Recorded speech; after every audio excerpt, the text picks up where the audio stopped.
Olá pessoal, sejam todos bem-vindos e bem-vindas ao nosso curso. Bem, hoje falaremos um pouquinho mais sobre crianças, infâncias e como os estudos sociais tratam a infância contemporânea. Para iniciarmos, trago aqui o Arries, muito importante, principalmente com relação à história da infância, né? E o que a Arries nos traz? Que a análise da produção existente sobre a história da infância permite afirmar que a preocupação com a criança fez-se presente somente a partir do século XIX. Nós vimos um pouquinho dessa historicidade da infância, né? E vimos que algo começou a mudar lá no século XVIII, com a Revolução Industrial e a ascensão da burguesia, mas foi muito mais decorativo do que realmente importasse com a criança. E aí a Arries nos traz que é o século XIX que vai trazer para as pessoas essa preocupação, né? Sobretudo para os pesquisadores também. E apesar disso, mesmo a infância constituindo-se um problema social desde o século XIX, ainda não foi suficiente para torná-la um objeto de investigação científica.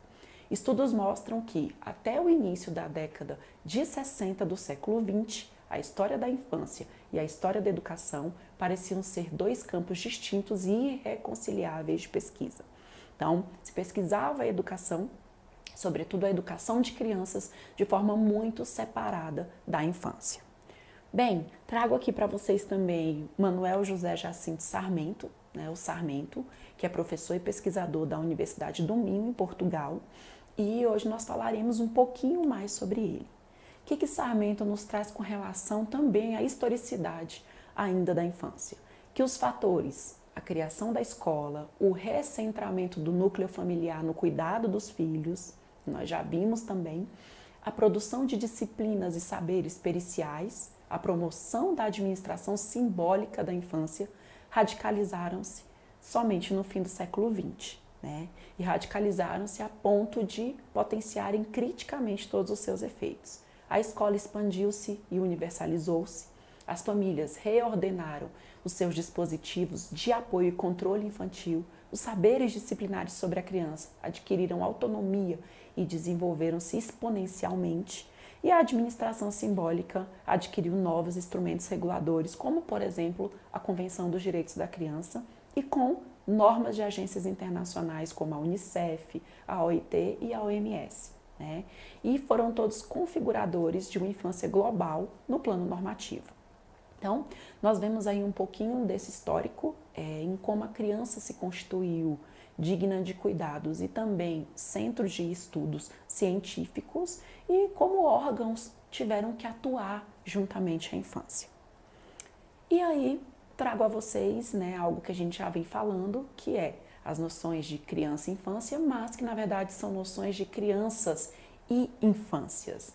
Né? Quando a gente pensa em criança, a gente pensa numa forma múltipla, porque são várias crianças e são várias infâncias. Todos esses aspectos são perpassados por fatores geográficos, fatores socioeconômicos, então não tem como a gente tratar no singular. Temos Prout também, muito importante nos estudos da infância, sobretudo na contemporaneidade, e diz que os estudos sobre a infância têm início na modernidade, justamente porque somente nesse momento que foi concebida a separação entre a infância e a idade adulta. Né? Como eu falei para vocês, na Idade Média, a infância não existia como uma categoria social, era um vir a ser. Então as crianças estavam o tempo todo sendo preparadas para serem adultas. E aí a gente retorna no Arriet, que é o grande representante da teoria moderna nos estudos da infância, e ele diz que, como se sabe, né, o nascimento da infância ocorre na época moderna. Né? O trabalho do Arriet foi reconhecido, porque ele introduziu definitivamente as crianças nas pesquisas acadêmicas e por ter afirmado a condição da infância como uma construção social. A infância perpassa a sociedade. As crianças convivem na sociedade e precisam ter uma voz ativa e precisam participarem dessa mesma sociedade. Bem, a criança é um sujeito cultural e social inserido na infância, né? Mas Sarmento traz algo que é bem interessante. Ele diz que a infância é independente das crianças. Por quê? Porque As crianças, né, são os atores sociais concretos que em cada momento integram essa categoria geracional que é a infância. Por quê, gente? Porque por causa da variação etária, né, desses atores, essa geração vai continuamente sendo preenchida. Então, nós vamos ter uma geração de infância hoje e logo depois essas mesmas crianças não farão mais parte da infância. Então, é como se a infância fosse preenchida e esvaziada de tempos em tempos, né? Então, a infância é independente das crianças e essa é uma concepção muito interessante. E aí a gente vai falar um pouquinho dos estudos sociais da infância. Nós vimos como áreas do conhecimento tratam a infância e os estudos sociais da infância merecem um destaque especial. Bem, os novos estudos sociais da infância, né, apresentam como marco os anos de 1990, contam com a contribuição da sociologia da infância e são representados principalmente por Prout e James, que em 1997 apresentam os princípios dos estudos da infância. Então, eles contemplam na obra deles o estudo da infância e acabaram virando um marco quando a gente fala de estudos sociais da infância. Bem, Prout e James ressaltam que a história da infância nas ciências sociais é caracterizada não só por uma falta de interesse nas crianças, mas pelo seu silenciamento. Então, por muito tempo, as crianças foram silenciadas nas ciências sociais. E em outras áreas também, gente. Hoje em dia nós temos também a antropologia da infância. Mas por muito tempo, os antropólogos já estudavam as comunidades. E eles não estudavam com crianças, eles estudavam muitas vezes sobre as crianças. Por quê? Era do ponto de vista, por exemplo, dos pais, do ponto de vista dos próprios pesquisadores, mas não faziam a pesquisa definitivamente e ativamente com as crianças, né? Esses autores propõem um novo paradigma para a sociologia da infância e esse paradigma diz que a criança é digna de estudos em seu próprio direito e ela deve ser vista como ativa na construção e determinação da sua própria vida social. E a infância é entendida como uma construção social variável de análise social. Então, as crianças precisam ser estudadas por elas mesmas, né? Elas possuem uma voz abundante. A gente precisa escutá-las, né, de uma forma muito mais sensível. E aí, a gente tem alguns pontos que são muito importantes para a sociologia da infância, são basilares, que é a infância é entendida como uma construção social.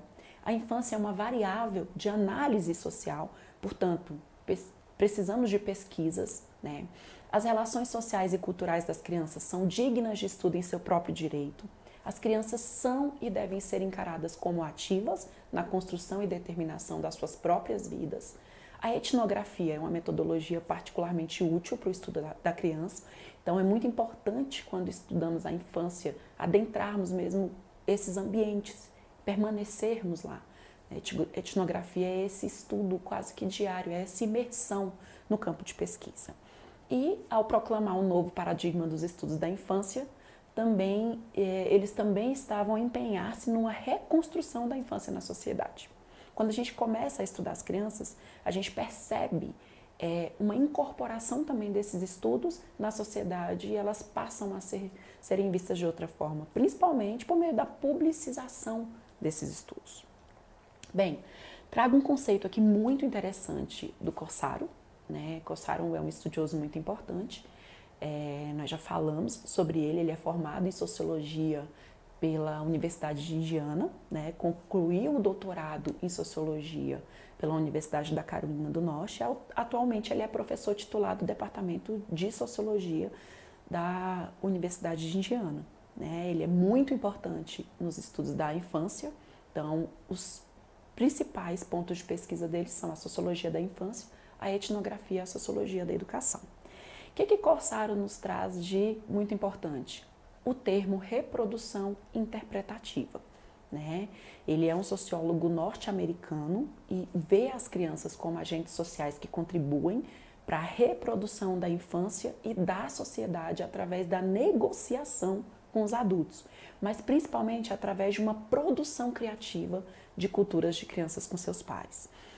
Corsaro vai romper com o pensamento linear da sociologia, que considera a infância como um período de dependência e separada do mundo social. As crianças perpassam o mesmo universo dos adultos, né? São questões diferentes, são necessidades diferentes, mas as crianças estão no mesmo mundo social dos adultos, portanto, não são dependentes, mas não são separadas. Para o autor, há diversas formas de socialização na infância, né? Observado tanto nas relações sociais, na história dos grupos e das crianças com outras crianças, né, que a gente chama da socialização de pares, e ele diz que as crianças produzem cultura e que este processo não é somente imitação. Nós vemos as crianças imitando muito o universo adulto, os próprios brinquedos infantis simulam uma casinha, simulam atividades que nós fazemos no nosso dia a dia. Porém, Corsaro fala que as crianças têm uma apreensão criativa dessas atividades, né? E aí ele desenvolve esse conceito de reprodução interpretativa, em que ele diz que as crianças ativamente acabam contribuindo para a preservação e reprodução e modificação da sociedade. Bem, essa reprodução interpretativa de Corsaro vê a criança como uma participante ativa, né, da sociedade e reconhece o papel da criança para a própria coletividade. Corsaro também diz que esse termo socialização é um pouco equivocado, né? Ele deveria ser abandonado, porque essa noção captura a ideia de inovação e criatividade. Que noção? A de reprodução interpretativa, né? Ou seja, ele acredita que socialização poderia ser substituído por uma reprodução interpretativa. Por quê? Porque ao mesmo tempo em que a criança reproduz o que a sociedade faz, ou seja, o que os adultos fazem, ela contribui também interpretando, né? Então, essa interpretação é criativa, ela sempre deixa algo dela, mesmo quando ela está brincando, por exemplo, nesses jogos de papéis, em que ela representa o adulto. Tem termos que são muito importantes para os estudos sociais da infância, eu trago aqui para vocês, tá? E um desses termos é agência. Né? A ideia de agência infantil tem uma longa história, mas ganhou força principalmente em meados dos anos 80 e dos anos 90, por meio do trabalho sociológico de vários pensadores, inclusive Corsaro, que nós já falamos, Prout, que nós já falamos, James e etc. O que seria essa agência? A agência seria pensar que as crianças não podem ser vistas simplesmente em termos do seu crescimento e desenvolvimento, tal qual, por exemplo, a medicina pensava a infância, né? Então, não é somente assim que ela precisa ser vista, em termos de crescimento e desenvolvimento até a idade adulta. Ela precisa ser vista em termos da sua diferença relativamente aos adultos, mas também em termos do que os adultos possuem. Por exemplo, racionalidade. Os adultos possuem, as crianças também, responsabilidade e cidadania política. A atuação das crianças, a participação social das crianças ainda é muito pouca, né? Temos também um termo muito importante que são as culturas infantis. Corsaro diz que a gente tem duas culturas, né? Mas a gente tem a especificamente infantil, né? A gente tem a sociedade, a gente tem uma cultura especificamente infantil. E essas culturas acabam se conjugando na construção das culturas de infância, né? Na verdade, elas são variáveis, são plurais e elas precisam uma da outra. E essas culturas infantis são basicamente as representações de mundo que as crianças fazem, as interações entre os pares nos jogos, nas brincadeiras, o uso da capacidade expressiva pelas crianças, tanto a capacidade verbal, quanto a gestual, quanto a iconográfica, quanto a capacidade plástica. Então, seria a criança enquanto criança, né? Principalmente quando a gente vai estudar as brincadeiras dos jogos infantis. Bem, e aí Sarmento diz que a questão fundamental no estudo das culturas da infância é a interpretação da sua autonomia relativamente aos adultos. Claro que a criança não tem uma autonomia total, é uma autonomia relativa, né? Como em muitos outros aspectos também, nós não temos uma autonomia total, né? Então, é importante perceber que alguma autonomia ela tem. Até mesmo na escola, o recreio, por exemplo, é um momento de uma autonomia relativa interessante para se pesquisar crianças. A minha pesquisa de tese foi no recreio escolar e eu percebi o quanto naquele momento, mesmo sendo monitoradas por adultos, as crianças têm uma autonomia relativa. Bem, para Cossaro, cultura de pares é o conjunto estável de atividades, rotinas, valores e interesses comuns. Então, além das culturas infantis, nós temos também a cultura de pares. E a cultura de pares, como o próprio nome diz, é toda essa vivência, né, de atividades, de rotinas que as crianças estabelecem entre elas, né? Claro que por meio dos interesses comuns, na verdade, as crianças se agrupam muitas vezes por interesses comuns e por afinidade, né? E tudo isso faz com que a cultura de pares se reacenda e se retroalimente também. Bem, aí eu trago aqui uma frase de Cossaro que é muito interessante, que é: a criança não é o adulto imperfeito e imaturo. Então, quando a gente chama, às vezes, até como um xingamento, né, um adulto de criança, é levando nesse sentido, em que a criança seria um adulto imperfeito e imaturo. Ela não é isso, ela é o outro do adulto, né? Entre a criança e o adulto há uma relação que não é de incompletude, mas de alteridade. E essa é uma frase muito importante, porque dá uma potência muito grande para as crianças. É uma potência que é importante para quem trabalha com crianças, para quem pesquisa crianças. Bem, e aí trago aqui Manuel de Barros. De novo, vocês viram que eu elenquei um jogo de autores, né, de pesquisadores para a gente trabalhar. Manuel de Barros foi um deles, para a gente entrar na etapa da criança e a escolarização. Manuel de Barros diz que o meu conhecimento vem da infância. É a percepção do ser quando nasce. O primeiro olhar, o primeiro gesto, o primeiro tocar, o cheiro, enfim. Todo esse primeiro conhecimento é o mais importante do ser humano, pois é o que vem pelos sentidos. Então, esse conhecimento que vem da infância é exatamente aquele que ainda eu não perdi. Então, olha a importância do que a gente aprende quando criança. A neurociência vem estabelecer, né, a importância dos aprendizados na fase infantil, durante essa etapa da infância. E aí, Manuel de Barros reacende isso na gente. O que eu aprendi quando criança eu ainda não esqueci.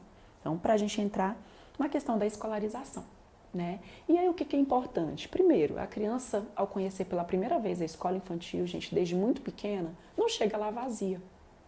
Ela possui sim uma bagagem cultural de conhecimentos, de experiência, ela possui uma trajetória de vida, embora uma trajetória ainda curta, ela apresenta então uma pré-história de aprendizagem. Isso é muito importante. E aí, quando a gente pensa em crianças e infâncias, a gente passa pelas diversidades e contextos socioculturais, sobretudo no Brasil, né? Pensar a infância brasileira significa considerar que se trata de infâncias em uma sociedade multiétnica e desigual. A gente nunca pode perder de vista, ao trabalhar com crianças no Brasil, que nós somos uma sociedade multiétnica e somos extremamente desiguais. São muitas as infâncias em seus mais variados contextos. As crianças não são apenas diversas como alunos e alunas, mas como infâncias. E nunca esqueçamos que por trás de um aluno e de uma aluna, né, sobretudo dos pequenos, são crianças que estão ali. Tá? Eles não estão travestidos de alunos e alunas, eles são crianças. E aí eu trago aqui o retrato das infâncias brasileiras. Nós temos os ribeirinhos, nós temos os quilombolas, nós temos as crianças em situação de rua, nós temos as crianças indígenas, nós temos as crianças que trabalham, né, nas carvoarias, nós temos as crianças que coletam lixo, vulgarmente chamado de lixão. Temos isso muito próximo da gente. Então, o Brasil é essa mistura. Temos as crianças dos condomínios também, claro. Mas pensar em infâncias brasileiras, volto lá no Arroio, porque ele traz para a gente muito forte essa questão de que a nossa sociedade é multiétnica e é desigual. E aí, primeira infância, né, em termos de políticas públicas, a gente precisa saber que a primeira infância é o período que vai desde a gestação até os 6 anos de idade. Esse foi um conceito cunhado em 2016 pelo Marco Legal da Primeira Infância. E essa fase pode ser dividida também em duas partes. A primeiríssima infância, que a gente fala, que vai da gestação aos 3 anos de idade, e o período que se estende dos 4 aos 6, e é assim também que a escola se divide, né, entre creche e pré-escola. E aí a gente tem uma grande dicotomia na creche e pré-escola, que é cuidar ou educar, né? Ou seja, a gente tem a ideia de que a creche relativa aos cuidados, enquanto a pré-escola começa a educação. E, na verdade, não há essa dicotomia. Há um entrelaçamento. Enquanto a gente cuida, a gente educa. Esses aspectos precisam estar bem mais articulados. E aí há uma certa crença de que a creche não é um lugar de aprendizado, né? Mas a creche é de importância crucial, né, no início da vida da criança. São considerados ainda como locais de guarda, proteção e cuidado enquanto os pais trabalham, mas a sua importância para o desenvolvimento das crianças é cada vez mais reconhecido, principalmente no campo da neurociência, né? A neurociência aponta para a gente que nos primeiros anos de vida da criança acontecem os grandes avanços no desenvolvimento cerebral. E isso tudo forma o alicerce de todo o desenvolvimento da criança. Então, é fundamental, gente, é de fundamental importância a gente garantir esses cuidados essenciais para que aconteça o movimento entre o material genético, o ambiente, os relacionamentos interpessoais, que são os afetos, os estímulos com os adultos de referência, para que se consolide e que se favoreça o desenvolvimento pleno, ou seja, aquele desenvolvimento que engloba e entrelaça os aspectos físicos, cognitivos, emocionais e sociais. É ver a criança de uma forma holística, né? O desenvolvimento integral. E aí, deixo aqui para vocês uma provocação, que as crianças já nascem em um universo letrado. Quando a gente pensa no letramento infantil, a gente nunca pode perder de vista que elas já nascem imersas em um ambiente letrado, em um ambiente que nós utilizamos palavras, em um ambiente que nós utilizamos números, e ela já vai se familiarizando. Então, na verdade, a escola organiza algo que a sociedade já apresentou. Muito obrigada.